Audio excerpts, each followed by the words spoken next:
Nous avons aujourd'hui Bernard Bonin, qui est chercheur au CEA et qui est à la direction de l'énergie nucléaire, et qui va compléter la conférence d'il y a combien, 15 jours sur que peut l'innovation technique. Et puis, il y a encore à venir une conférence sur que peut l'innovation sociale, où j'ai sollicité quelqu'un qui me paraît correspond tout à fait au profil, mais qui n'a pas encore dit oui. Donc, voilà. Mais bon, j'espère bien qu'il va dire oui. Alors, alors là, on va parler des trucs qui fâchent, hein, le nucléaire et tout ça. Donc, Bernard, c'est à toi. Et puis, il va nous parler aussi d'un truc qu'ils ont fait, le mix Optime. Qui, bon, il va en parler lui-même. Oui, c'est intégré finalement au titre, perspective pour l'énergie nucléaire. J'avais l'intention, si vous le voulez bien, bonjour à tous d'abord, de vous parler un tout petit peu sciences et techniques en présentant les réacteurs actuels du futur proche, avec la présentation des réacteurs de deuxième et troisième génération, comment ils se déploient à l'international, quels sont les problèmes qui se posent à eux dans l'actualité, le problème de leur sûreté, le problème des ressources en uranium qu'ils consomment à vitesse accélérée. Ensuite, je vous propose de parler des réacteurs du futur plus lointain, c'est-à-dire les perspectives qu'on a pour rendre le nucléaire véritablement durable avec des réacteurs de quatrième génération, d'autres applications du nucléaire aussi peut-être, avec des réacteurs d'un type différent, des petits réacteurs modulaires, d'autres applications non électrogènes de l'énergie nucléaire. Et puis ensuite, fort de ces considérations techniques, je voulais ensuite vous proposer de discuter quelle pourrait être la place du nucléaire dans les mix électriques du futur, dans les systèmes énergétiques du futur. Comment est-ce que le nucléaire peut s'intégrer? Est-ce qu'il s'intégrera? Ça vous va? Alors, je commence par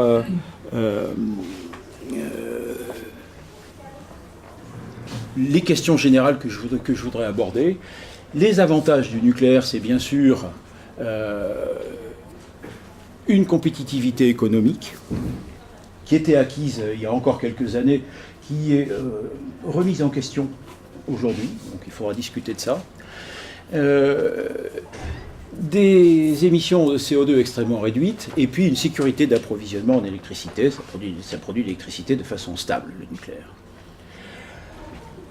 Bien sûr, il y a des arguments contre, les risques d'accident, on l'a vu récemment avec Fukushima, le problème des déchets,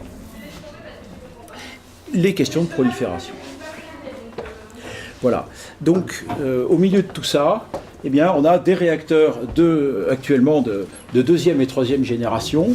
Deuxième génération, c'est le parc EDF actuel. Troisième génération, c'est ce qui est en cours de construction en ce moment dans le monde. Et puis quatrième génération, c'est pour le futur plus lointain. Alors, l'accident de Fukushima a beaucoup freiné le déploiement du nucléaire. Avant Fukushima, on parlait de renaissance du nucléaire dans le monde. L'accident de Fukushima a porté un coup de frein, mais pas un coup d'arrêt, au développement du nucléaire dans le monde.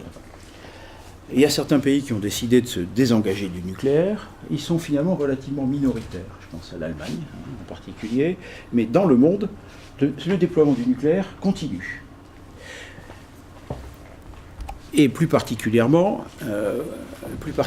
en Asie. Donc actuellement, on est à 439 unités, je devrais corriger ce chiffre ici, 439 réacteurs nucléaires dans le monde, répartis comme suit, avec une centaine aux États-Unis, 58 en France, et puis une Chine qui les construit à vitesse accélérée. Il y a 67 unités en construction dans le monde. La plupart en Chine, en Inde, en Corée, c'est-à-dire en Extrême-Orient.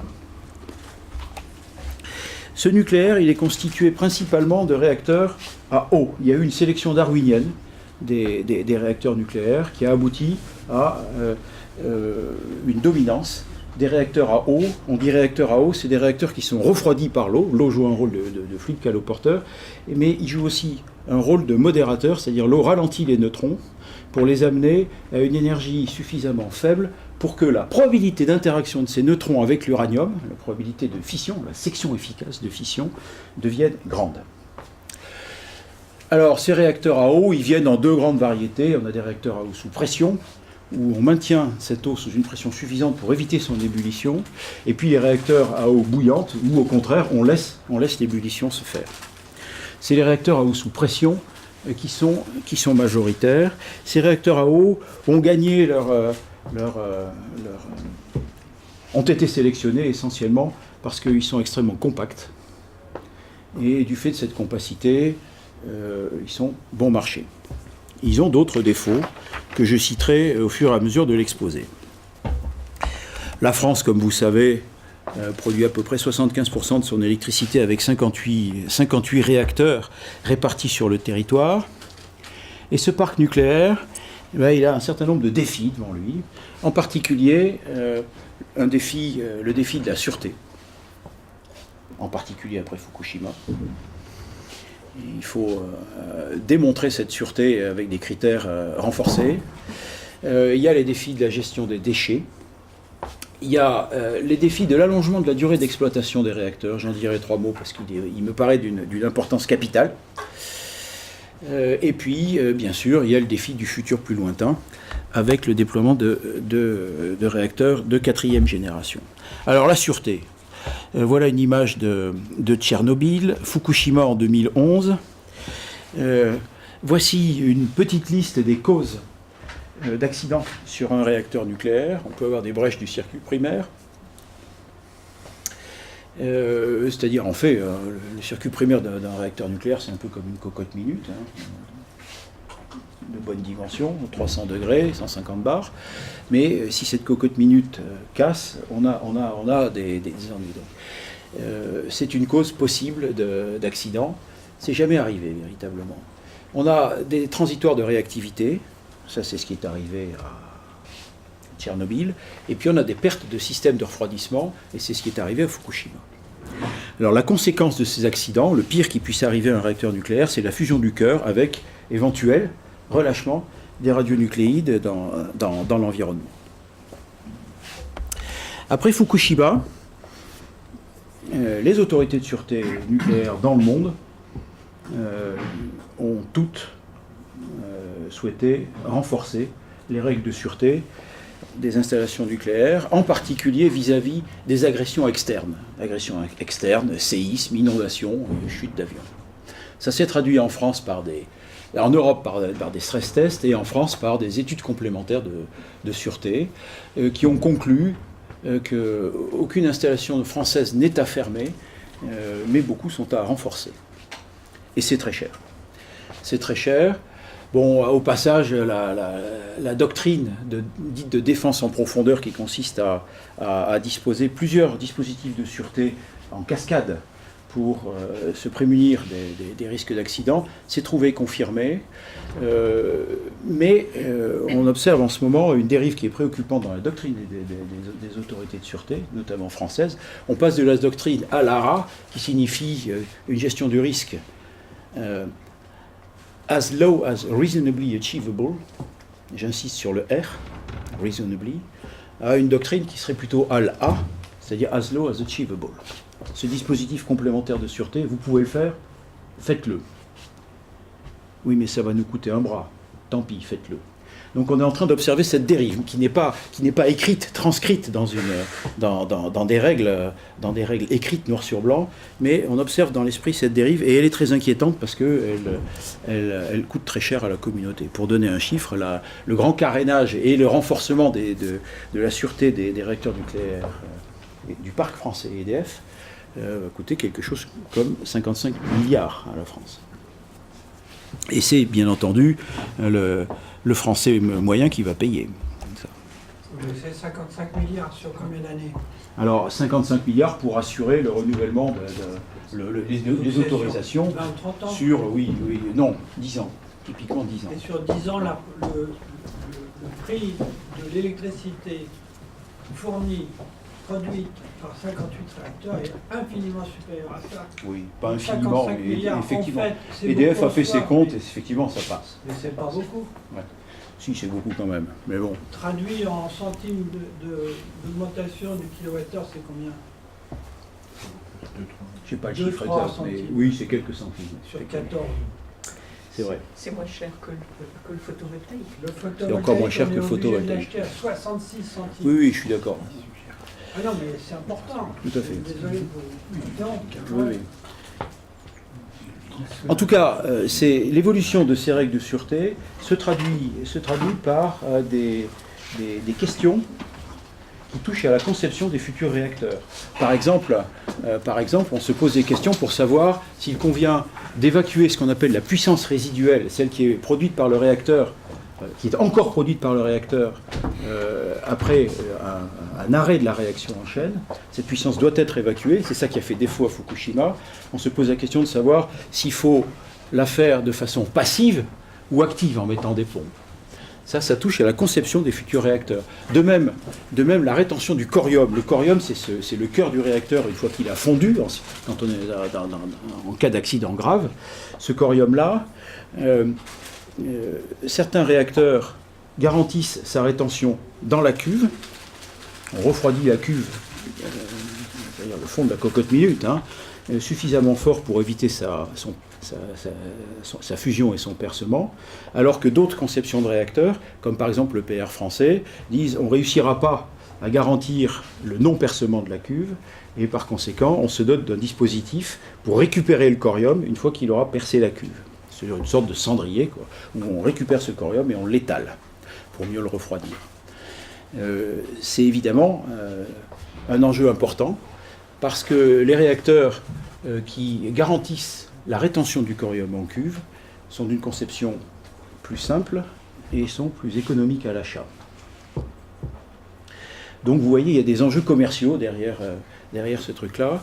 L'EPR français, lui, a choisi l'option d'une rétention du corium hors cuve, donc il a un beau récupérateur de corium, et ça le rend plus cher que ses concurrents.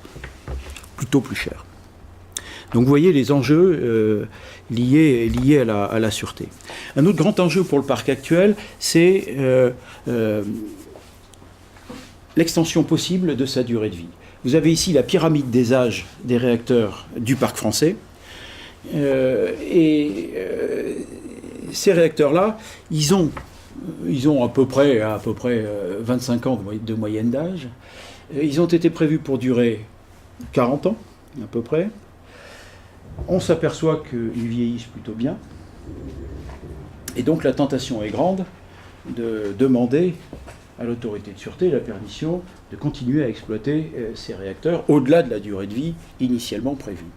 C'est un enjeu majeur parce que ces réacteurs ils sont désormais amortis et c'est des véritables vaches à lait.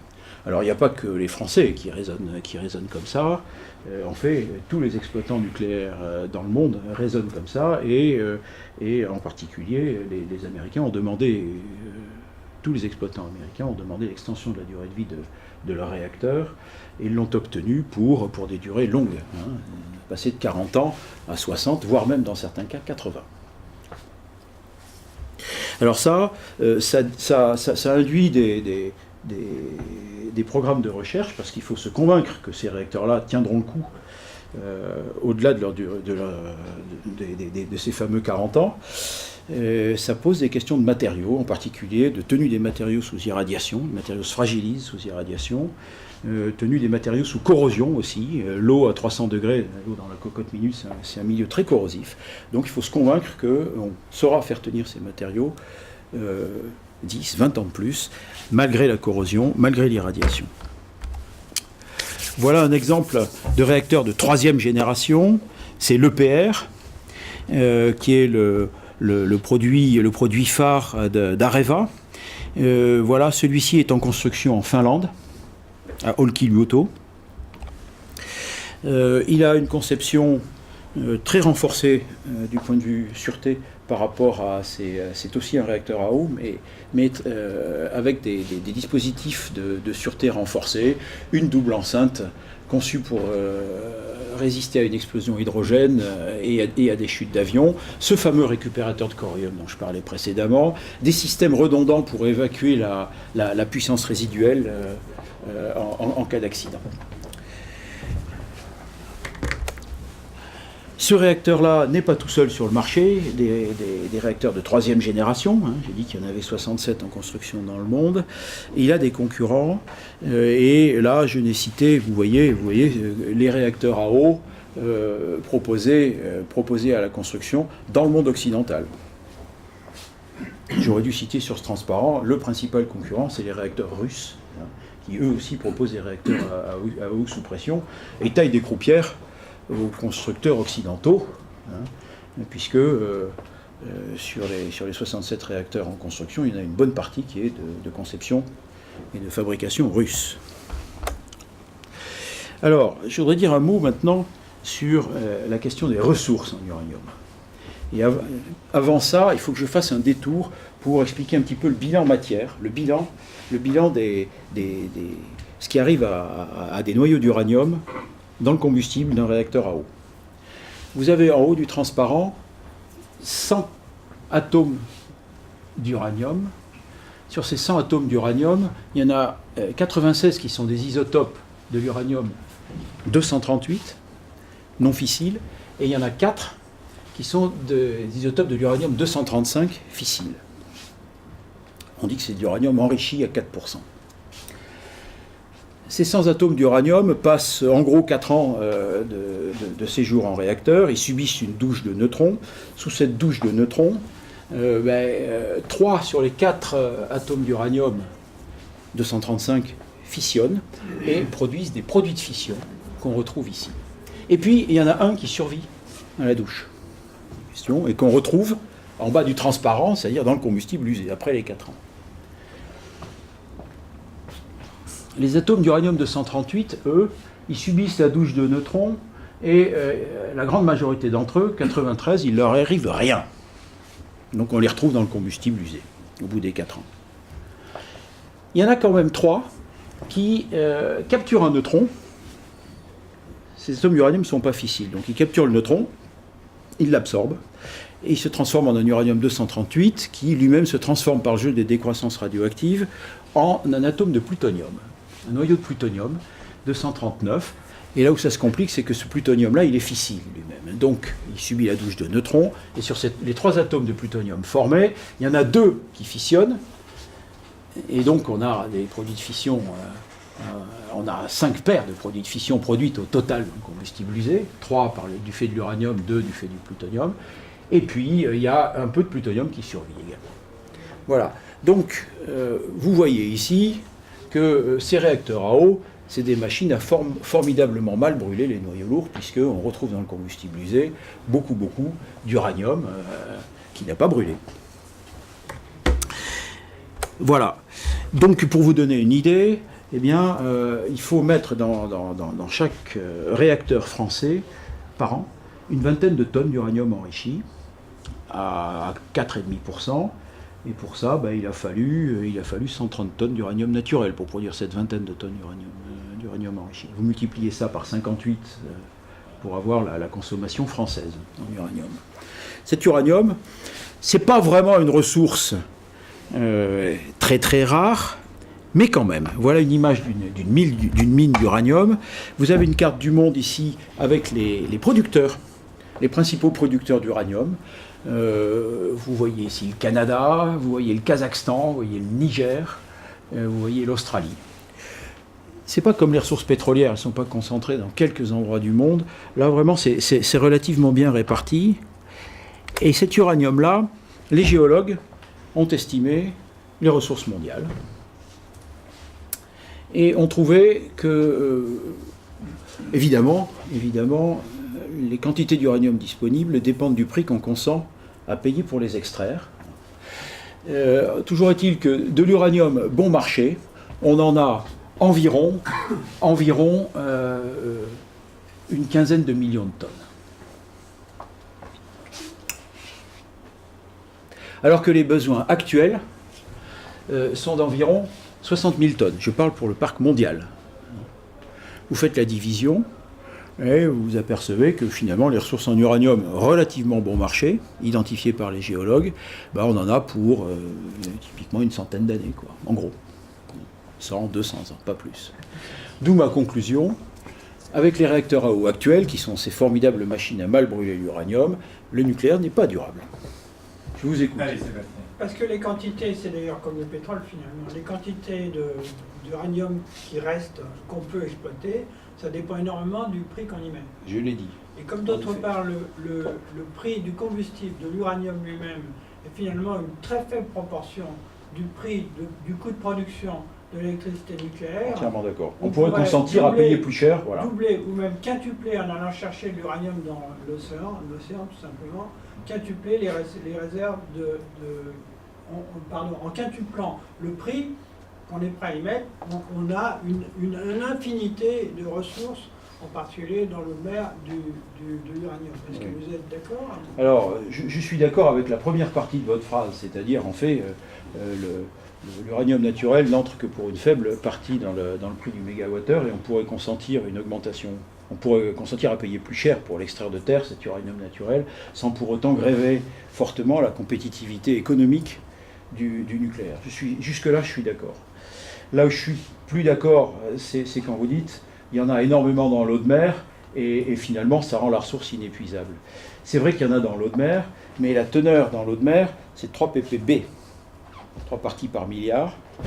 Et on a fait des études pour voir si c'était techniquement possible d'envisager de l'extraire, cet uranium-là, au moyen de résines échangeuses d'ions. Et notre conclusion, c'est que pour alimenter le parc mondial, il faudrait barrer le Gulf Stream, avec des navettes de bateaux pour renouveler ces résines échangeuses d'ions. Ça serait pas réaliste au plan technico-économique, ni au plan environnemental d'ailleurs. Donc l'extraction de l'uranium de l'eau de mer n'est pas à l'ordre du jour, au moins pour alimenter le parc actuel. Voilà. Par contre, on appuiera sur le ventre des géologues pour qu'ils nous trouvent effectivement, avant de devoir exploiter l'uranium de l'eau de mer, pour qu'ils nous trouvent des ressources, des gisements en fût à teneur faible, inférieur au pourcent, et pour alimenter le parc, effectivement, ça sera plus cher, mais on y arrivera. Toujours est-il que je maintiens quand même cette conclusion, avec les réacteurs à eau, le nucléaire n'est pas durable. On étendra comme ça, si on demande aux géologues où sont les ressources chères, on étendra la vie des ressources encore de quelques siècles, mais ça n'ira pas au-delà. Voilà. Alors, on a des solutions à ce problème-là, et je vais y venir. Je vais y venir avec des solutions avec d'autres types de réacteurs nucléaires.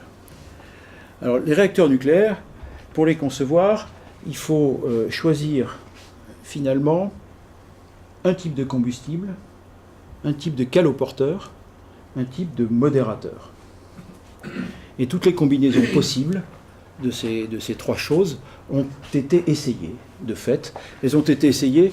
Là, j'ai représenté sur ce transparent-là une affiche qui était dans la cafétéria du laboratoire national américain d'Idaho, qui montre qu'entre les années 50 et les années 70, pas moins de 50 réacteurs nucléaires ont été construits sur ce site, construits et essayés, avec toutes les combinaisons possibles de caloporteurs, de types de combustible, de modérateurs.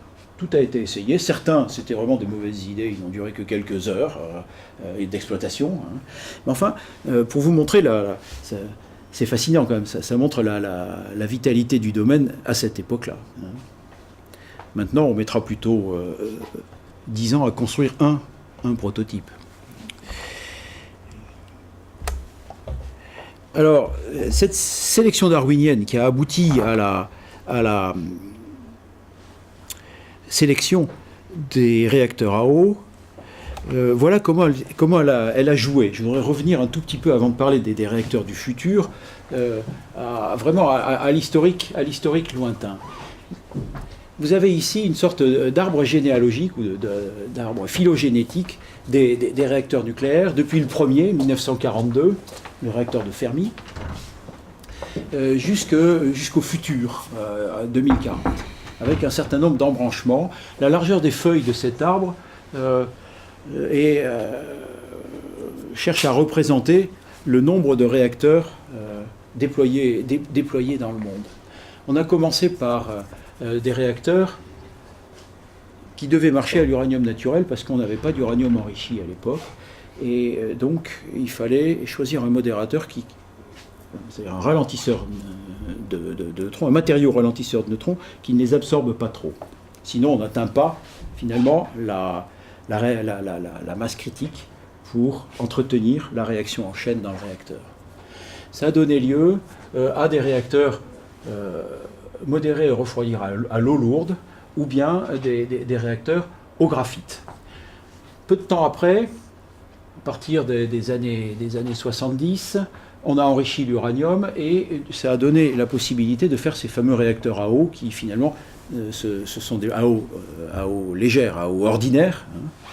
Même si cette eau capture un peu les neutrons, l'enrichissement de l'uranium permet d'obtenir une masse critique assez facilement dans ces réacteurs à eau.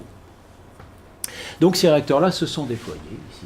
Mais comme vous voyez, il y a de nombreuses autres feuilles, de nombreux autres choix de combinaisons entre le caloporteur, le modérateur, le type de combustible, qui ont donné lieu à, je ne vais pas tous les détailler, je n'ai pas le temps, mais à des tas d'autres types de réacteurs. Je citerai simplement une feuille qui est en voie d'extinction. Ici, c'est les réacteurs dits RBMK, c'est les réacteurs de type Tchernobyl, qui sont modérés au graphite et refroidis à l'eau. Vous voyez, la feuille ici s'arrête pour ces réacteurs. Alors, un mot maintenant sur le futur plus lointain, et un mot donc sur les réacteurs à neutrons rapides. Et jusqu'à présent, je vous ai dit, on modérait les neutrons, c'est-à-dire on les ralentissait pour profiter de la grande section efficace, c'est-à-dire probabilité d'interaction d'un neutron lent avec la matière fissile, l'uranium. Eh bien, avec des réacteurs à neutrons rapides, évidemment, on n'a pas cet avantage. Hein, on a une probabilité d'interaction entre le neutron et la matière qui est plus faible, mais on a d'autres avantages. Et en particulier, avec ces réacteurs, on peut brûler on peut utiliser tout le potentiel énergétique des noyaux lourds, ce qui fait que là, pour le coup, on résout le problème des ressources. D'autre part, ces réacteurs-là ont la capacité de brûler tous les actinides, c'est-à-dire les noyaux plus lourds que l'uranium, tous, ce qui fait qu'on évite leur accumulation dans les déchets, et ça permet potentiellement de faire un nucléaire plus propre. Voilà les deux grands atouts de ces réacteurs-là. Alors, d'abord, le principe de la régénération de la matière fissile est celui-ci. Un neutron est capturé par l'uranium-238, non fissile, pour produire un uranium-239, qui, par le jeu des décroissances radioactives, produit un plutonium-239 fissile. Ce jeu des captures et des fissions existe aussi dans les réacteurs à eau, à neutrons lents, mais il est plus favorable à la fission dans le cas des réacteurs à neutrons rapides, et c'est pour ça que finalement on peut aboutir à un bilan de la matière dans les réacteurs rapides qui est plus favorable que dans les réacteurs à eau. Je rappelle ici le bilan que j'ai commenté tout à l'heure du bilan dans les réacteurs à eau, où on retrouve à la fin on brûle de l'uranium, hein, et on retrouve à la fin dans le combustible usé, vous vous souvenez, hein, des produits de fission, du plutonium, de l'uranium fissile, de l'uranium non fissile. Hein. Voilà le même diagramme pour un réacteur à neutrons rapide, cette fois. Ce même diagramme. Vous partez initialement avec du combustible qui contient 20% de plutonium et puis 80% d'uranium-238, non fissile. Non fissile. Le jeu des captures et des fissions fait qu'à la fin, à la fin, vous avez produit la même quantité de produits de fission, c'est-à-dire en fait la même quantité d'énergie, vous avez fissionné le même nombre de noyaux qu'initialement. Vous retrouvez votre mise initiale en plutonium, c'est-à-dire sur les 20 plutoniums initiaux, vous en retrouvez aussi 20 à la fin, parce que vous en avez brûlé certains, mais vous en avez régénéré d'autres, et ceci compense cela très exactement dans l'exemple que j'ai choisi. Et puis, bien sûr, il vous reste de l'uranium 238 survivant. Alors, c'est intéressant, ça, cette régénération ici, parce que, finalement, le plutonium que vous mettez comme mise initiale dans ces réacteurs-là, vous le retrouvez à la fin du cycle du combustible. Et vous pouvez le remettre en réacteur. C'est donc, le plutonium joue une sorte de rôle de catalyseur dans ces réacteurs-là. Il est constamment brûlé et régénéré. Voilà la comparaison à gauche entre un réacteur à eau qui a besoin d'à peu près 150 tonnes d'uranium naturel par an pour produire 1 gigawatt électrique. Un réacteur à neutrons rapides de même puissance, il faudrait lui fournir une mise initiale d'une dizaine de tonnes de plutonium, qu'on retrouverait à la fin et qui est recyclable dans ce même réacteur. Et le bilan global, c'est que finalement, on brûlerait au total seulement 1 tonne d'uranium par an. 1 tonne contre 150 ici. Il y a un facteur 100 entre les deux. Voilà pourquoi on peut dire que les réacteurs à neutrons rapides permettent de résoudre complètement le problème des ressources en uranium. Alors là, je deviens d'accord avec vous. C'est-à-dire que la contribution du coût du combustible, c'est-à-dire de cet uranium-là, ce qu'on brûle vraiment, au coût du mégawattheure devient tellement faible, encore 100 fois plus faible que dans un réacteur à eau, que là, pour le coup, on peut considérer que les ressources deviennent pratiquement inépuisables. Rien qu'avec l'uranium appauvri qu'on a accumulé en France à l'occasion de l'enrichissement de l'uranium dont on a eu besoin pour alimenter le parc français, depuis le début de son exploitation, on pourrait faire fonctionner un parc de réacteurs à neutrons rapides de même puissance pendant 10 000 ans. Pour vous donner une idée. Oui ? Je n'ai pas compris, l'uranium appauvri vient d'où ? Il vient des opérations d'enrichissement de l'uranium. Parce que l'uranium naturel est un mélange d'isotopes 235 et 238. Malheureusement, il y a très peu de 235 dans ce mélange, il n'y en a que 0,7%.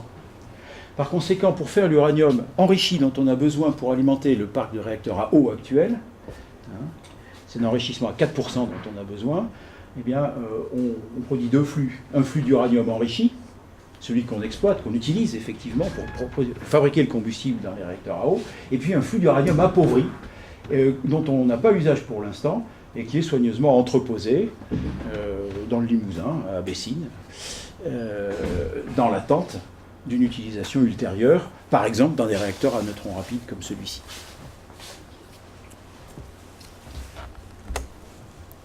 Voilà, alors là j'ai cité l'exemple d'un réacteur à neutrons rapides isogénérateur où on retrouvait la mise initiale en plutonium. On avait 20 atomes de plutonium au départ, on retrouve les 20 à l'arrivée. Mais on peut concevoir le réacteur différemment et on peut faire en sorte d'en retrouver plus à l'arrivée qu'au départ. D'où la couverture de ce bouquin américain qui dit voilà, on alimente New York pendant un an avec 3 unités de masse en plutonium, et puis à la fin, qu'est-ce qui reste ? Il reste 4 unités de plutonium. Là c'est l'exemple d'un réacteur dit surgénérateur. Ça tient pour rendre un réacteur rapide surgénérateur ou isogénérateur ou sous-générateur. C'est juste des conceptions d'arrangement de la matière dans le cœur du réacteur. Alors ça peut être intéressant d'en produire plus qu'on en a mis initialement si on veut déployer un parc de réacteurs à neutrons rapides. Là pour le coup le plutonium devient une denrée stratégique importante dont on dispose en quantité limitée et si on veut déployer ce parc rapidement, on a intérêt à rendre les premiers réacteurs à neutrons rapides surgénérateurs pour pouvoir produire le plutonium qui servira à allumer d'autres réacteurs rapides construits ultérieurement. Oui. Du coup, cette régénération de plutonium, Oui. Qu'est-ce qui se passe en cas d'accident? En gros, est-ce que ça prolonge la réaction de chaîne? Non. Non, ce plutonium-là se comporte comme une matière fissile. Du point de vue de ses propriétés neutroniques, c'est très proche de l'uranium. Chaque fission produit un nombre très légèrement différent de neutrons, mais ça ne change pas grand-chose. Et chaque fission produit toujours, comme pour l'uranium, deux produits de fission qui sont des noyaux de masse moyenne, à peu près la masse moitié de la masse du plutonium qui a donné naissance à ces noyaux, et qui sont des noyaux radioactifs du fait de leur excès de neutrons. Et la nature de cette radioactivité, ces produits de fission sont quasiment identiques à ceux produits par l'uranium. Donc en cas d'accident, vous avez rien de très spécial, vous avez juste les mêmes produits de fission et à peu près les mêmes actinides.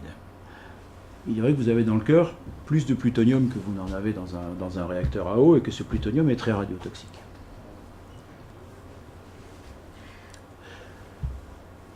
Sous quelle forme est-il conservé, le plutonium?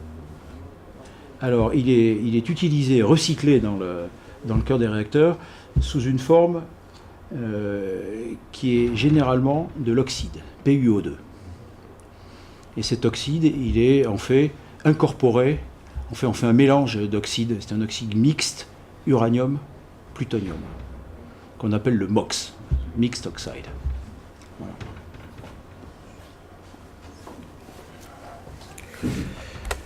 Alors justement, puisque je parlais de radiotoxicité du plutonium, je voudrais maintenant aborder la question de la propreté du cycle du combustible, dont j'ai dit qu'on pouvait faire plus propre avec les réacteurs à neutrons rapides qu'avec les réacteurs à eau.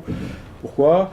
Parce que les réacteurs à neutrons rapides sont capables de brûler tous les actinides, c'est-à-dire tous les noyaux lourds.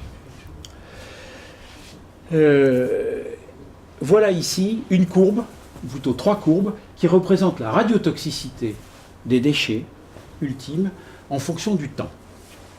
Cette radiotoxicité décroît au fil de la décroissance radioactive des radionucléides qui sont contenus dans les déchets, et ça décroît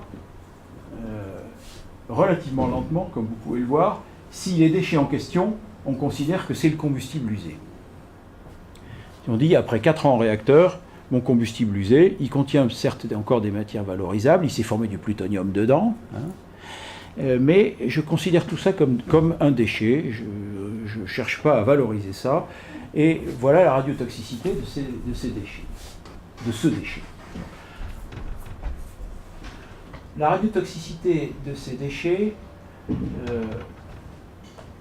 rencontre la radiotoxicité du minerai initial qui a donné naissance au combustible, c'est-à-dire cette ligne ici, là, au bout de plusieurs centaines de milliers d'années. Ça donne l'échelle de temps sur laquelle un stockage géologique de déchets ultimes, fait comme ça, doit tenir le coup et doit assurer la rétention des radionucléides. On est compte de l'ampleur de la tâche et de la difficulté pour garantir cette rétention sur des durées comme celle-ci.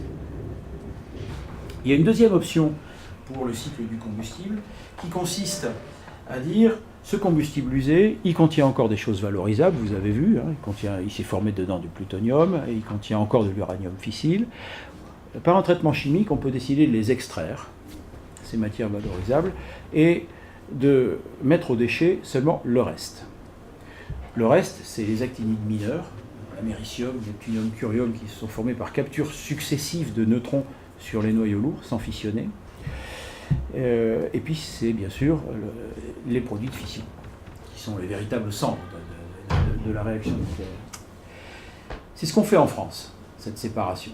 On fait ça à l'usine de La Hague, l'usine Areva de La Hague, et cette séparation permet la vitrification des déchets ultimes, c'est-à-dire les produits de fission et les actinides mineurs, on les vitrifie. La radiotoxicité de ces verres, ici, la voici, c'est la courbe intermédiaire que vous avez là, dont vous voyez qu'elle décroît nettement plus vite que la courbe de radiotoxicité des combustibles usés. Enfin, quand même, il faut quand même assurer le confinement dans un stockage de déchets sur des périodes de l'ordre de dizaines de milliers d'années. Hein, on n'a gagné qu'un facteur 10. Bon. Donc le problème reste à peu près entier.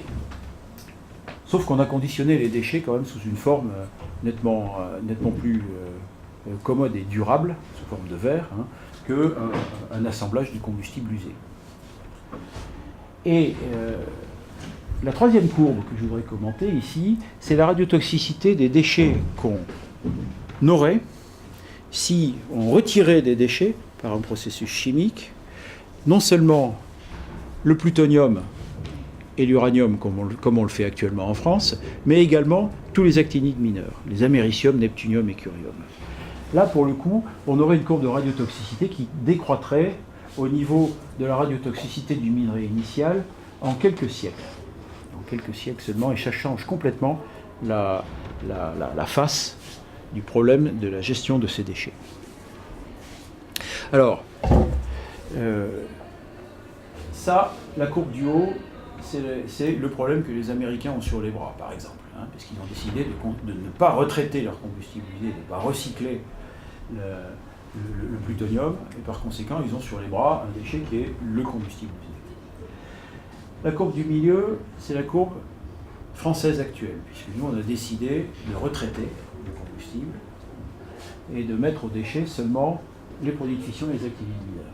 Et la courbe du bas, c'est la courbe qu'on aurait avec finalement une séparation poussée de tous les actinides mineurs et un recyclage de tous ces actinides mineurs dans un parc de réacteurs à neutrons rapides. On a les procédés chimiques pour assurer cette séparation. Ils sont développés au niveau du laboratoire. Par contre, on n'a pas les réacteurs dans le parc, les réacteurs à neutrons rapides, qui permettraient la transmutation. Donc c'est une courbe, cette courbe bleu foncé, là, qui est une courbe pour le futur. Et encore, elle est optionnelle seulement. Oui. Quand même, si dans l'hypothèse où les réacteurs de génération 4 se développent, alors les combustibles usés peuvent servir à l'intérieur des réacteurs génération 4 et la courbe bleu clair disparaît. Tout à fait. Disparaît moyennant un retraitement, un traitement de ce combustible et un recyclage. Donc on peut dire quelque part qu'effectivement ces combustibles usés américains, hein, ils sont au frigo pour l'instant, dans l'attente de jours meilleurs. Donc leur destin n'est pas scellé. Il le serait si on les mettait en stockage profond dans une installation irréversible, c'est-à-dire sur boucher le trou après. Pour les verres français, c'est scellé. On ne va pas sortir les actinides des verres. On ne va pas sortir les actinides mineurs des verres, absolument. C'est vrai. Oui. Oui, bon, je suis évidemment complètement d'accord avec vous que la 4e génération, c'est l'avenir, hein, et que ça présente des avantages extraordinaires. Donc, malgré tout, j'ai cru comprendre, et vous allez me dire si j'ai tort ou pas, que parmi les actinides, il y en a une partie qu'on peut effectivement utiliser, reconvertir en combustible finalement dans les réacteurs à neutrons rapides, mais pas tous. Est-ce que c'est bien vrai? Il y a une petite partie des actinides qu'en fait, finalement, on est obligé d'enfouir. Alors, techniquement, on serait capable de tous les transmuter dans les réacteurs à neutrons rapides. Tous les actinides mineurs, américium, neptunium, curium, tous. Les constantes de temps associées, pour certains d'entre eux, seraient très très longues, et c'est là que je vous rejoins. Donc dans la pratique, il y en a certains qui sont plus facilement transmutables que d'autres. Les constantes de temps, vous voulez dire la durée de vie? Non. Les constantes de temps associées finalement à la combustion de ces radionucléides. Donc la constante de temps associée à la transmutation voilà. Dans les réacteurs. Absolument. Voilà. Alors, je voulais insister sur justement un enjeu associé à ces courbes ici. J'ai présenté des courbes de radiotoxicité des déchets en fonction du temps. J'aurais pu vous présenter pratiquement les mêmes courbes en mettant en ordonnée la puissance thermique dégagée par les déchets. Les déchets dégagent de la chaleur, c'est des déchets de haute activité. Oh, c'est pas une chaleur énorme. En gros, un colis de verre de 400 kg, ça produit à peu près la même puissance que ce radiateur. Oui, il est chaud, à peu près. Donc de l'ordre du kilowatt, à peu près. Mais quand on met ça en stockage profond, si on envisage de le mettre en stockage profond, on a un problème, parce que la roche qui va entourer le déchet est un très mauvais conducteur de la chaleur. Du coup, pour éviter un échauffement excessif d'une installation de stockage, on est obligé de disperser les déchets, de les étaler très fortement. Et voilà la surface d'un stockage de déchets radioactifs dans les trois hypothèses. Et cette surface, c'est des galeries que vous voyez là en tout petit. Ça ressemblerait à une mine, ça serait à 500 mètres de profondeur. La taille de l'objet ici est kilométrique. La taille de l'objet est kilométrique. Parce qu'il faut étaler les déchets. Si par contre on retire certains radionucléides qui produisent de la chaleur de ces déchets, eh bien on peut réduire considérablement la taille de l'installation. Or c'est une installation qui n'est pas gratuite. Il y a eu des estimations de son coût récemment faites par l'ANDRA, c'est-à-dire l'Agence nationale pour la gestion des déchets radioactifs en France, qui a un projet de construction d'un stockage de déchets radioactifs qui s'appelle le projet CIGEO et dont le coût estimé est de l'ordre de 25 milliards d'euros. Là encore, c'est très étalé, etc. C'est sur 30, voilà. même plus. D'accord. Bon, enfin, ça vous donne quand même l'ordre de grandeur des enjeux qui sont derrière ces stockages et des enjeux qui auraient éventuellement derrière la réduction du pouvoir calorifique des déchets ultimes. Donc, les réacteurs à neutrons rapides, via la transmutation, fourniraient un espoir de gérer les déchets mieux que nous n'envisageons de le faire actuellement. Alors, je vois le temps qui passe. Les systèmes nucléaires du futur, je vous en ai vanté les perspectives. Voici les critères qui président finalement à leur choix. C'est à peu près les mêmes que pour les réacteurs à eau, à ceci près que leur poids respectif change, et en particulier le poids de l'économie des ressources naturelles devient un critère plus important qu'avant. Alors, un forum a été constitué à l'initiative des Américains dans les années 2000 pour regarder quels pourraient être ces réacteurs de 4e génération dont j'ai vanté les mérites. Et ce forum d'experts, très international, a pondéré finalement les critères mentionnés ici pour juger quels étaient les concepts les plus prometteurs. Et on a retenu 6.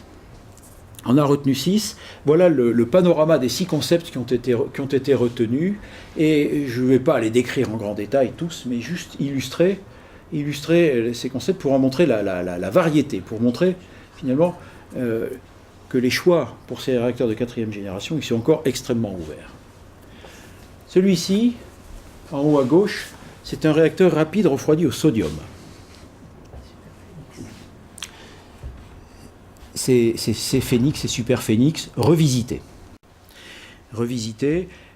Sur ces réacteurs-là, si on veut des neutrons rapides, on n'a plus droit à l'eau pour refroidir le combustible, parce que l'eau ralentit les neutrons.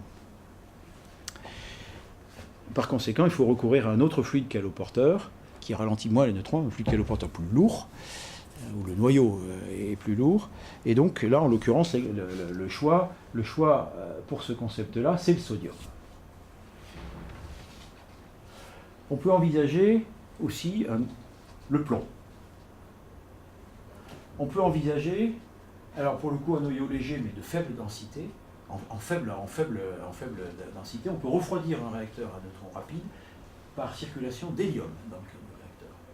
Ça a l'avantage de pouvoir monter à très haute température avec des bénéfices subséquents et substantiels sur, par exemple, le rendement de Carnot des machines qui convertissent la chaleur nucléaire en électricité.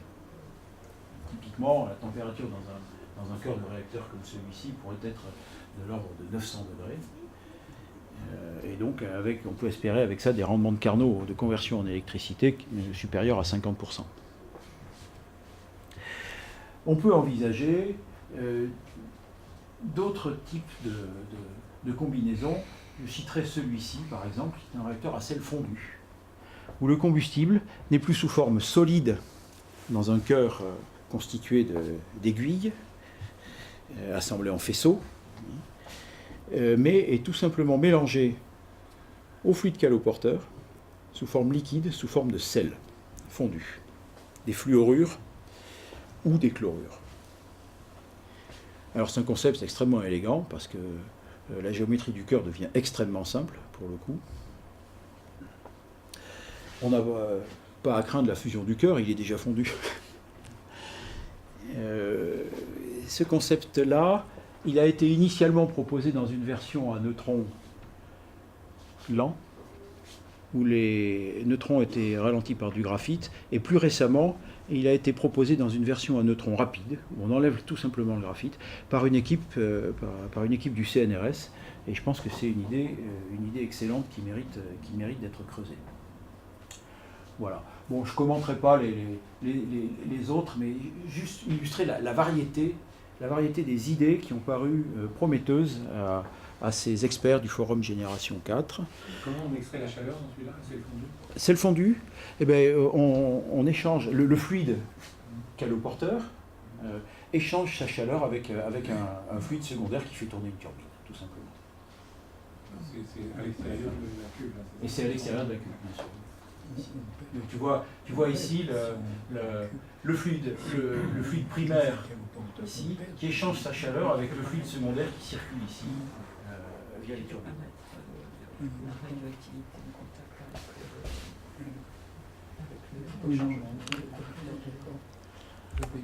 Voilà. Alors, c'est pas que des élucubrations, et en de nombreux endroits du monde, en Russie, en Chine, en Inde, des réacteurs à neutrons rapides sont non seulement à l'étude, mais en construction. Vous avez ici des images de construction. Et sur ces réacteurs, toutes les images que je montre ici, c'est des réacteurs rapides refroidis au sodium. La France a une certaine expérience de ces réacteurs-là, puisqu'on a construit Rhapsody, Phoenix et Super Phoenix, qui étaient des réacteurs de ce type entre les années 60 et les années 90. En 2006, le président de la République a demandé au CEA de concevoir et de construire un réacteur de 4e génération sans spécifier la filière de ce réacteur-là. Et le choix s'est assez rapidement porté sur un réacteur rapide sodium, puisque la France avait une certaine expérience dans ce domaine déjà, et que vu les délais qui étaient impartis par le chef de l'État, on ne pouvait pas se lancer dans des développements technologiques très, très exotiques. La voie qui a paru la plus rapide, c'était de reprendre les études sur des réacteurs rapides sodium avec un certain nombre d'innovations pour rendre ce réacteur plus sûr que ne l'étaient les réacteurs Phoenix et Super Phoenix. En particulier au niveau de la conception du cœur, en particulier au niveau du système de conversion d'énergie. La grande difficulté du sodium, c'est que c'est très réactif vis-à-vis de l'air et surtout vis-à-vis de l'eau. Donc, Phoenix et Super Phoenix impliquaient un système d'échange de chaleur d'un circuit sodium avec un circuit eau, vapeur, qui faisait tourner une turbine. Et donc on avait séparé juste par une paroi fine du sodium liquide d'un côté, de l'eau de l'autre. Si cette paroi se perce, on a des très sérieux ennuis parce que la réaction sodium-eau est explosive.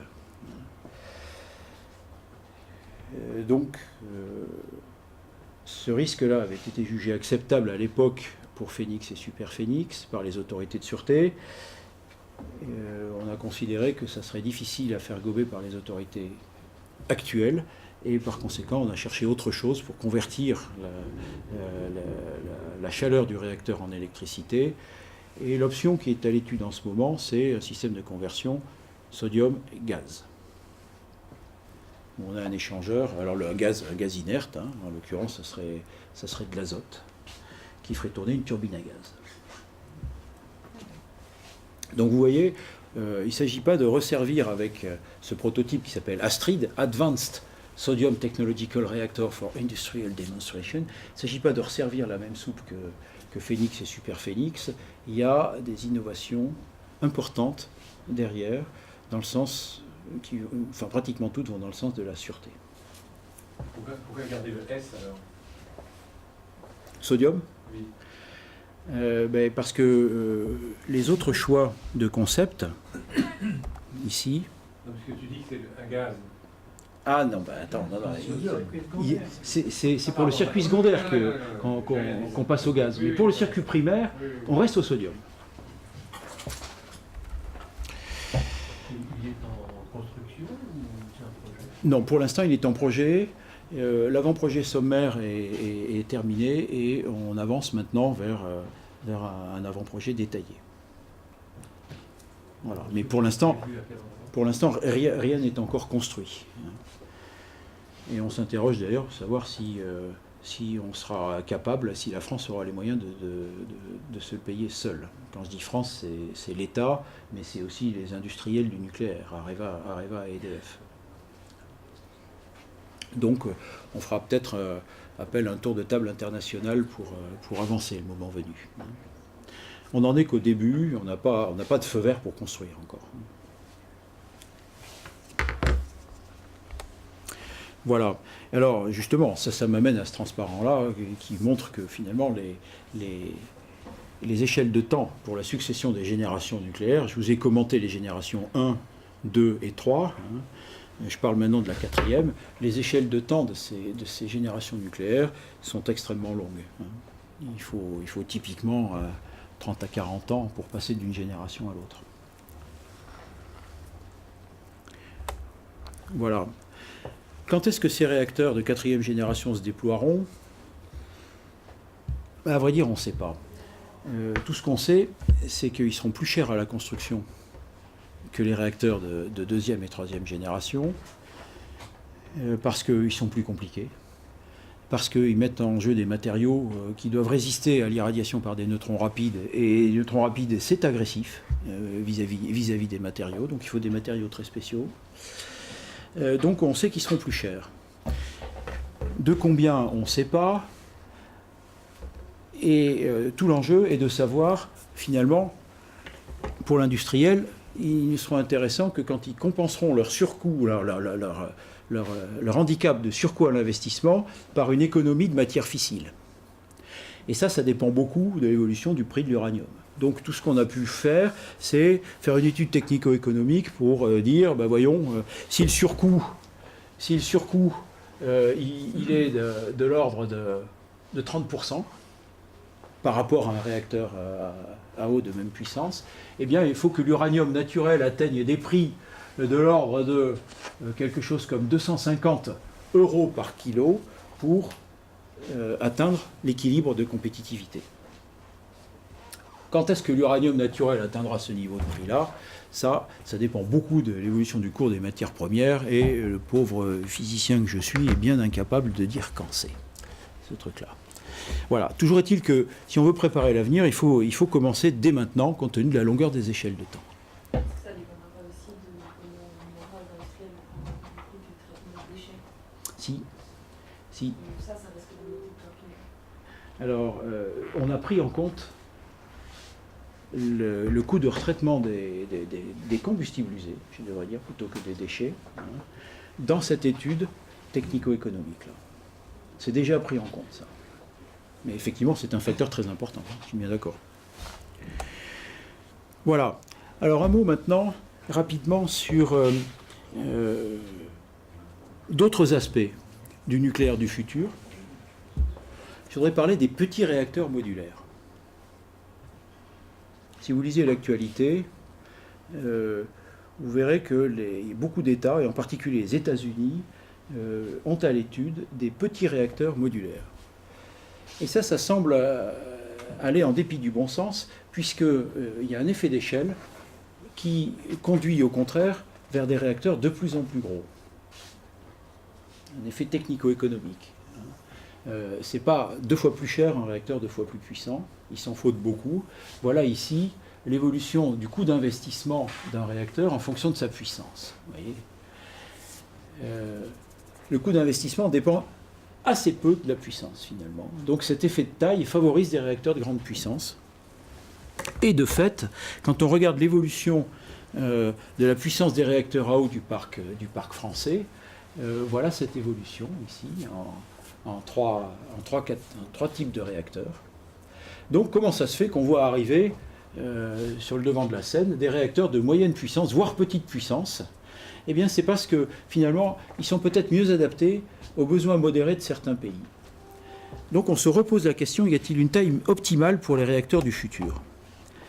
Voilà, il y a toute une floraison de concepts de petits réacteurs dans le monde.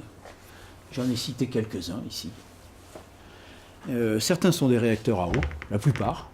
D'autres sont des réacteurs à neutrons rapides. Voilà un exemple de réacteur qui a été construit par les Russes. Et vous avez sur cette barge, qui s'appelle l'Académique Lomonosov, 2 cœurs de réacteurs de petite puissance, 35 MW seulement. En fait, c'est des réacteurs à eau, qui sont des réacteurs de brise-glace. Les Russes ont une flotte de brise-glace qui restent très longtemps en mer et qui sont alimentés par des réacteurs nucléaires de cette puissance-là. Ils utilisent ces réacteurs, les Russes, ils envisagent de les utiliser pour alimenter en électricité des villes côtières du Nord, de l'Arctique. Et éventuellement d'ailleurs de chauffer la ville au passage avec la chaleur résiduelle de ces réacteurs. Alors ces réacteurs-là, ils sont intéressants, même si ça contredit l'effet d'échelle technico-économique, ils sont intéressants parce qu'on peut envisager de les construire en usine, de les assembler en usine, et de les transporter sur site par camion, s'ils sont suffisamment petits, par camion ou rail, ou barge. S'ils sont suffisamment petits, on peut envisager ça. Et la limite pour transporter un réacteur par camion, c'est à peu près 150 MW électriques. Donc il suffirait, c'est ça le rêve, de transporter ce réacteur une fois tout construit, tout assemblé, et puis de connecter ce réacteur à son système de conversion d'énergie. Un peu comme j'ai fait chez moi avec ma pompe à chaleur. J'ai raccordé ça à mon système de chauffage central. La pompe à chaleur est arrivée par camion. Donc ça changerait complètement le paradigme de l'industrie nucléaire. Actuellement, on construit les réacteurs, je dirais, sur le parking, un peu comme M. de Dion-Bouton qui faisait ses voitures à l'unité, sur le parking. Et puis est arrivé M. Ford, qui lui a construit les réacteurs, les voitures, les Ford T, à la chaîne, avec une réduction du prix considérable dû à un effet de série. Donc toute la question avec ces réacteurs-là est de savoir si on saura battre l'effet d'échelle par un effet de série. Actuellement, les études technico-économiques semblent suggérer qu'on aura beaucoup de mal à battre l'effet d'échelle par l'effet de série. Même avec les hypothèses les plus optimistes, ça n'enlève rien à l'intérêt de ces petits réacteurs qui pourraient occuper des marchés de niche. Ils sont plus faciles à concevoir, la sûreté est plus facilement assurée, parce qu'ils sont plus faciles à refroidir. Il y a plus de surface pour moins de volume. Enfin, il y a le rapport surface-volume est plus favorable. Donc, du point de vue conception et sûreté, c'est plus facile à assurer. Ils sont modulaires, standardisés, on a des effets de série. Les délais de construction peuvent être réduits, l'investissement peut être réparti, ils sont très souples d'utilisation. Voilà leurs atouts. Oui ? Justement, vous parlez de l'aspect financier. J'ai lu un jour quelque chose sur les pertes économiques liées aux pertes électriques du réseau, Oui.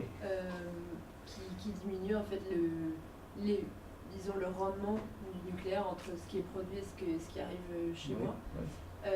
Ce type de réacteur, ça ne va pas dans le sens exactement pour pallier ce problème.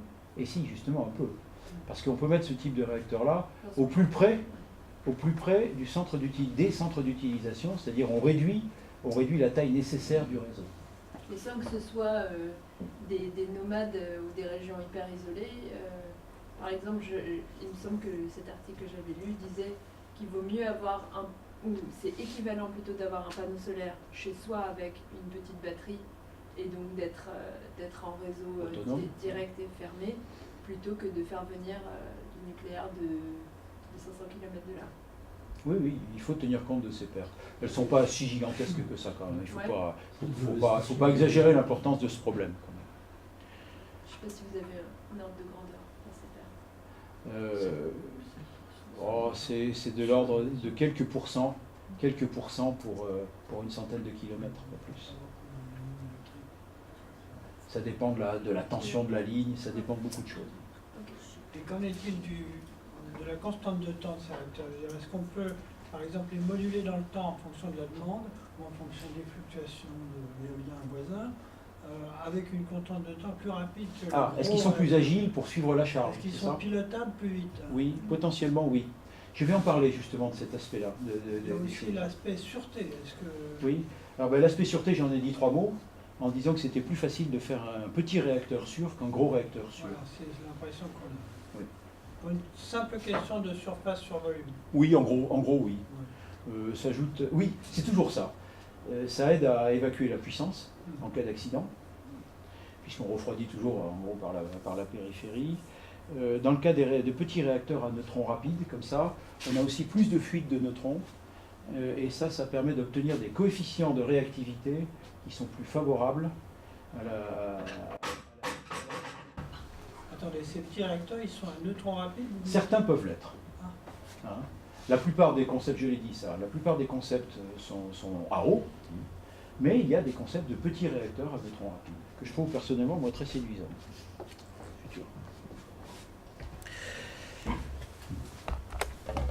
Alors, jusqu'à présent, on a utilisé le nucléaire civil principalement pour faire de l'électricité. Eh bien, il y aurait d'autres applications possibles.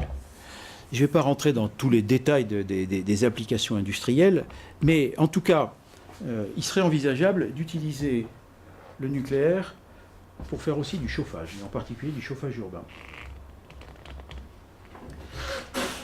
Il faut savoir que les réacteurs à eau actuels, c'est des très mauvaises machines thermiques. Pour produire 1 gigawatt de puissance électrique, il faut produire 3 gigawatts de puissance thermique. Le rendement est de 33% en gros. Et par conséquent, on perd 2 gigawatts de puissance thermique qu'on balance soit aux petits poissons, soit aux petits oiseaux, selon qu'on refroidit le réacteur avec l'eau de la rivière ou avec des aéroréfrigérants, ou les deux. Cette chaleur-là, on envisage de plus en plus de la valoriser. Ce n'est pas de la chaleur à haute température, mais de la valoriser dans les réseaux de chauffage urbain. Ces réseaux de chauffage urbain se développent un peu partout en France. Savez-vous par exemple qu'il y a 20% de Paris qui est chauffé par des réseaux de chauffage urbain? Il y a 20% des rues sous lesquelles circule un tuyau d'eau chaude, et géré par la CPCU, la Compagnie parisienne de chauffage urbain. Et si vous êtes riverain de ces rues, vous pouvez demander à la CPCU d'être raccordé à ce réseau, et du coup, il vous chauffe. Vous n'avez plus besoin de chauffe-eau au gaz, plus besoin de radiateur électrique, vous êtes chauffé comme ça. Ouais. Non mais c'est mon cas, moi chez moi c'est chauffé grâce à la CPCU, mais l'usine de Vitry, je la vois par mes fenêtres. Alors justement, et donc ça c'est bien joli, mais il faut mettre la centrale nucléaire à côté des grandes villes. Non, justement pas. On est allé trouver la CPCU, et on leur a dit, on avait peu d'espoir, hein, on leur a dit, supposez que par un coup de baguette magique, on vous amène au bord de votre réseau parisien la chaleur résiduelle de la centrale de Nogent-sur-Seine, qui est à 100 km de là. Coup de baguette magique, hein, pour l'instant. Qu'est-ce que vous dites? Et ils nous ont répondu, ah ben on s'attendait à ce qu'ils poussent les hauts cris, hein, lèvent les bras au ciel en disant, 2 gigawatts, mais qu'est-ce que vous voulez qu'on en fasse? Et puis c'est de la chaleur nucléaire, etc. Ils ont répondu, non, on est prêt à choper, si vous faites ça, on est prêt à développer le réseau. Et ça nous permettra justement de fermer ces usines à charbon d'Ivry et de Saint-Ouen, là, Charbon? Non. Oui, si, ils brûlent à Ivry et Saint-Ouen, ils brûlent du charbon pour chauffer. Il y a des déchetteries également, hein, qui chauffent le réseau. Et or, ils noircissent le ciel parisien avec le charbon, ils ont des ennuis avec ça, et ils disent, on serait très content d'avoir une source plus propre. Voilà. Je doute très fort que ce soit du charbon. C'est du charbon. En tout cas, ce qui sort, c'est pas noir, hein, c'est blanc, c'est de la vapeur d'eau. Oui, mais parce que vous êtes près d'une déchetterie, sans doute. Alors, en Bien l'occurrence. sûr, c'est une usine à incinération des déchets. Voilà. Mais il n'y a pas que ça. Il n'y a pas que ça, il y a aussi du charbon. À Ivry et Saint-Ouen. Ah ouais. En France, bon, ça a Il y en a, oui, pas beaucoup, mais il y en a. Il y en a. Il y en a, oui, oui. quelques pourcents.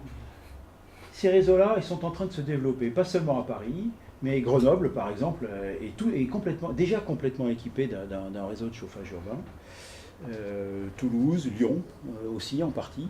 Et l'idée de construire un caléoduc entre la grande ville et la centrale nucléaire la plus proche n'est pas si farfelu que ça. Il y a une distance moyenne à parcourir qui est de 80 km entre la grande ville française et la centrale nucléaire la plus proche. Ça, c'est facile. C'est la distance moyenne. Et on a évalué les pertes thermiques. Ça ne se transporte pas très bien la chaleur, hein, intuitivement. Sur ces 80 km ici, et si on transporte une puissance significative de l'ordre du gigawatt, les pertes thermiques sont de l'ordre de 2% seulement, avec les techniques de super-isolation dont on dispose actuellement. Donc ça devient réaliste au plan technique. On a fait une étude technico-économique que je ne vais pas vous montrer, je n'ai pas le temps, mais qui montre que finalement, ce caléoduc qui coûterait très cher, l'investissement associé serait amorti en 7 ans. Et vous imaginez l'économie en CO2 qu'on ferait avec ça. Hein. Pour réchauffer les grandes villes françaises, comme ça, sans produire de CO2. Donc on rêve d'un nucléaire éventuellement fait avec ces petits réacteurs-là, hein, pour produire à la fois l'électricité et le chauffage urbain dans les villes du Nord. On rêve aussi de petits réacteurs pour produire l'électricité et le dessalement d'eau de mer dans les grandes villes du Sud.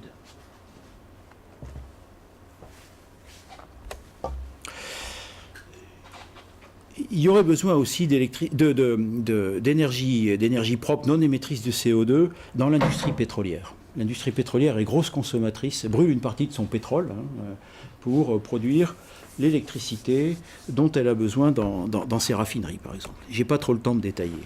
Je voudrais maintenant arriver, puisqu'il ne me reste plus qu'une dizaine de minutes, pour aborder quelle pourrait être la place du nucléaire dans les mix électriques du futur. En disant un mot de, finalement, un outil qu'on a développé pour étudier cette place, là, qui s'appelle MixOptime. Le problème est le suivant. Vous savez qu'on a eu un débat sur la transition énergétique en France, les années passées, qui a abouti à une loi. Et dans le cadre de ce débat, beaucoup de scénarios de transition énergétique ont été imaginés et étudiés. Et on a ressenti le besoin de développer des outils, de disposer d'outils permettant de dire combien ça allait coûter, cette transition énergétique. Combien ça allait coûter au sens large, c'est-à-dire combien ça allait coûter économiquement, hein, c'est-à-dire qu'allait devenir le prix de l'électricité, par exemple. Qu'est-ce que ça allait permettre en termes d'économie d'émissions de CO2 et qu'allait devenir l'indépendance énergétique du territoire si on remplace des sources pilotables, beaucoup de sources pilotables, par des sources fluctuantes, comme par exemple l'éolien ou le solaire. Donc on a développé un outil que je ne vais pas décrire en détail, mais vous avez un territoire, ça peut être la France, sur lequel vous avez une certaine demande électrique, et puis des unités de production d'électricité, éolien, solaire, hydraulique, gaz, etc. Le territoire n'est pas isolé, il peut importer ou exporter de l'énergie. Et il faut que ces sources satisfassent une demande électrique qui fluctue par essence. Là, vous avez ici une image de la demande électrique en fonction du temps. Chacun de ces patterns là, répétitifs, c'est un jour. Je peux même vous dire que ici, c'est un lundi. Lundi, vous avez 5 jours de semaine travaillés où la consommation est importante. Lundi, mardi, mercredi, jeudi, vendredi, samedi. Puis vous avez 2 jours de week-end ici. On consomme moins d'électricité, et ainsi de suite. Et les pics que vous voyez là, c'est quand vous allumez votre télévision, en gros, à 8 heures du soir. Donc la demande est fluctuante, il faut qu'elle soit satisfaite par les sources dont je parlais précédemment ici. Donc savoir, finalement, combien coûte la satisfaction de cette demande électrique? C'est pas un problème très très simple. Il est compliqué par le fait que les sources, on les mobilise de façon dans un certain ordre, en commençant par les sources dites fatales, celles pour lesquelles, par contrat, EDF a obligation d'accepter tous les électrons, quoi qu'il arrive, c'est l'éolien et le solaire. Ensuite, on met en œuvre les moyens de base, en particulier en France le nucléaire, puis des moyens de semi-base, et puis s'il y a des pointes de demande, eh bien, on met en œuvre des moyens agiles, même s'ils sont chers, pour satisfaire la demande pendant quelques heures, ou pendant quelques demi-heures. Voilà, donc dire combien ça coûte, la satisfaction de la demande électrique, c'est pas si facile que ça, et on a développé un Monte-Carlo qui simule le comportement d'un mix électrique avec une demande fluctuante, avec une disponibilité des sources qui est elle aussi fluctuante. Il peut y avoir du vent, pas de vent, du soleil, pas de soleil. Donc, les résultats de cette simulation nous ont servi à analyser, en particulier, les performances d'un mix électrique, performance économique en termes de CO2, quel est le degré d'indépendance énergétique du territoire, combien est-ce qu'on est obligé d'importer d'énergie pour satisfaire cette demande, éventuellement combien on peut en exporter aussi. On a obtenu des résultats qu'on a trouvés intéressants. Par exemple, si vous rajoutez beaucoup d'éolien dans le mix français, eh bien, le coefficient d'utilisation des autres sources va baisser. Et voilà comment il va baisser. Ici. Il y a donc une influence mutuelle entre sources. Plus on met d'énergie fatale intermittente dans le mix, plus le coefficient des autres sources, le coefficient d'utilisation des autres sources décroît. C'est assez intuitif. On voulait savoir de combien il allait décroître. On a maintenant une réponse quantifiée ici. On s'est servi de cet outil-là aussi, je n'ai pas le temps de commenter, pour évaluer quel serait le coût de la fermeture de la centrale de Fessenheim. Vous vous souvenez, Fessenheim, c'était la fermeture de cette centrale nucléaire, c'était une promesse électorale de François Hollande. Cette promesse-là, elle n'a pas été transcrite dans la loi de transition énergétique de 2016. Elle n'a pas été transcrite dans la loi. En revanche, la loi prescrit un plafonnement de la puissance nucléaire installée à 63 gigawatts, qui est la puissance actuelle, ce qui signifie que si on veut faire diverger la centrale de Flamanville, l'EPR en construction, eh bien, il va falloir fermer une centrale, ce sera peut-être celle-ci. Donc ça reste d'actualité, ça reste intéressant de savoir ce qu'on gagnerait, ce qu'on perdrait en termes économiques à fermer cette centrale. Soit à la fermer sèche, sans la remplacer par quoi que ce soit d'autre. On voit que au plan économique, c'est pas catastrophique. Par contre, on émettra plus de CO2 parce qu'on sera obligé de recourir plus fréquemment à des sources, pour compenser, à des sources émettrices de CO2. Et par contre, alors, si on remplace Fessenheim par exemple, un réacteur EPR, eh bien, le coût du mégawattheure va souffrir. On va passer de 41,8 à 43, simplement parce que l'EPR est plus cher qu'un réacteur de deuxième génération. Et si on remplace Fessenheim par du solaire, bien à ce moment-là, on va souffrir beaucoup au plan économique. Et on ne va pas gagner grand-chose, voire même rien, au plan du CO2 ou de l'indépendance énergétique. Donc des conclusions politiquement très incorrectes. Voilà. Excusez-moi, ce coût-là, qui me semble nettement inférieur au chiffre que je connaissais, qui était 79, mais bon, peu importe, c'est le coût moyen de production du mégawattheure dans le système français, compte tenu de ses équilibres actuels. Absolument. Et pourquoi vous trouvez 50 au lieu de 79 ? Parce que 50 est le chiffre officiel. Je suis désolé, je ne sais pas où vous avez trouvé votre 79, mais dans mon livre. Non, 79 pour un EPR. Oui, voilà. Tu fais que des EPR. Non, ça c'est le coût de production de l'électricité français. Je parle c'est le coût de production français. Du coût moyen en 2012, compte tenu du parc de 2012. Oui, il n'y a pas EPR. Ah bon, maintenant c'est pas 79. Je mettais 79. C'est pas 79. Dans l'entour de 45. C'est 30 en Suède, 79 en France, 461 en Allemagne. On vérifiera ces La part de cette énergie est empruntée à l'Allemagne, la Suisse ou autres, suivant les besoins. Alors, j'avais un transparent, mais pas ici. pas ici. Je peux vous montrer. Mais vu l'heure, je préférais vous le dire. On est, grosso modo, la France est exportatrice d'électricité vers ses voisins. Pas toute l'année, ça varie, en moyenne. En moyenne, on est exportateur. On n'est pas exportateur pareil partout. En particulier, on est beaucoup exportateur vers la Suisse. Et on est plutôt importateur vers l'Allemagne.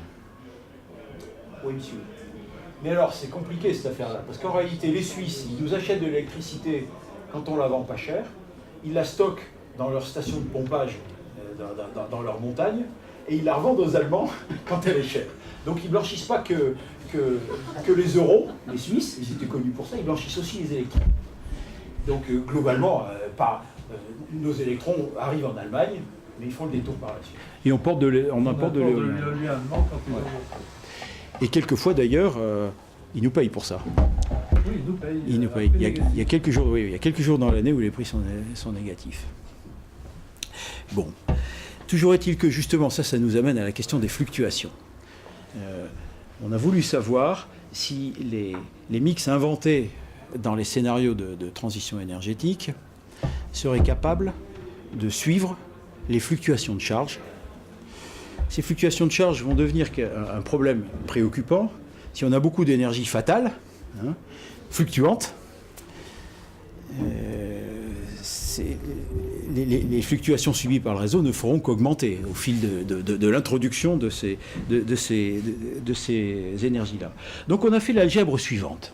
On s'est dit, voilà, à tout instant, la demande, qui dépend du temps, doit être satisfaite par la somme de production de toutes les sources, y compris l'import-export. On a divisé ces sources en deux catégories. Il y a les sources fatales et les sources pilotées. Et la production des sources fatales, on les a faites passer dans le membre de gauche, dans notre logiciel MixOptime, pour aboutir à une quantité, ici, qui fluctue, et dont on subit les fluctuations. On ne peut rien y faire, ces fluctuations-là. Et ces fluctuations-là doivent être compensées par les fluctuations de production des sources pilotées. Alors, qu'est-ce qu'on a fait? On a simplement fait une analyse spectrale, on est passé dans l'espace des fréquences, on a fait une transformée de Fourier de cette quantité de gauche, ici, pour voir un petit peu quelle était l'allure du spectre, c'est-à-dire quelles étaient les fréquences caractéristiques des fluctuations, celles qu'on avait à subir. Voilà le résultat, ici. Vous avez le spectre des fluctuations subies, c'est ça, et en fonction donc de la fréquence exprimée en heure moins 1. Alors c'est intéressant parce qu'on voit que le pattern de la demande, là, qui était quasi périodique, que je vous ai montré, se traduit par des pics extrêmement aigus dans la transformée de Fourier, c'est-à-dire dans le spectre de ces fluctuations ici, avec un pic très élevé à la fréquence semi-diurne, un pic un peu moins élevé à la fréquence diurne, et puis on a tous les harmoniques ici, du signal, finalement. Alors ça, on en a déduit dans MixOptime un critère de capacité de suivi de charge du mix. Il faut que le domaine fréquence-puissance accessible à chaque source pilotable enveloppe le spectre de ces fluctuations subies. Ici. Or, il y a certaines sources pilotables qui sont agiles, dont on peut faire varier la puissance nominale rapidement, en peu de temps. Il y en a d'autres qui sont moins agiles. Le nucléaire fait partie des sources relativement peu agiles. On sait faire varier la puissance d'un réacteur nucléaire, mais pas très rapidement quand même. C'est de l'ordre de plusieurs pourcents par minute quand même, ce qu'on sait faire. C'est pas symétrique à la montée et à la descente d'ailleurs, donc c'est un peu compliqué. Toujours est-il qu'on en a déduit des critères de viabilité du mix fondés sur cette analyse spectrale. Je n'ai pas trop le temps de détailler ici, mais on en a déduit donc une frontière qui correspond à une limite d'introduction des renouvelables dans un mix. Voilà ici un exemple où vous avez en abscisse, c'est le mix français, la puissance nucléaire installée et la puissance éolienne installée. Alors actuellement, cette puissance éolienne installée, elle est de l'ordre de 10 gigawatts seulement. Et le mix français actuel, alors plus exactement celui de 2012 ici, est situé là. Le critère dont j'ai parlé, fondé sur l'analyse spectrale du mix, aboutit à déterminer une zone frontière qui sépare les mix aptes à suivre la charge des mix inaptes à suivre la charge. On voit que si nous réduisons la puissance nucléaire pilotable installée, et si on augmente la puissance éolienne fatale installée, le mix français va suivre ce chemin ici. Alors la pente de la courbe dépend bien sûr du scénario, hein, dépend du scénario, mais ça va suivre ce chemin ici, et il arrivera un moment où on va franchir cette zone frontière, et le mix français sera désormais incapable de suivre les fluctuations subies. On a donc avec MixOptime un outil qui permet de dire si un mix sera apte ou non à suivre la charge. On s'est servi de ce mix-là. Il permet au passage de dire aussi combien ça coûte, hein, tout ça. Au passage, on s'est servi de MixOptime pour analyser les performances du mix français et pour analyser ce que deviendraient ces performances si on faisait subir un petit changement de composition au mix. Un peu plus de nucléaire, un peu moins de nucléaire, un peu plus d'éolien, un peu moins de nucléaire. On a fait ça également pour le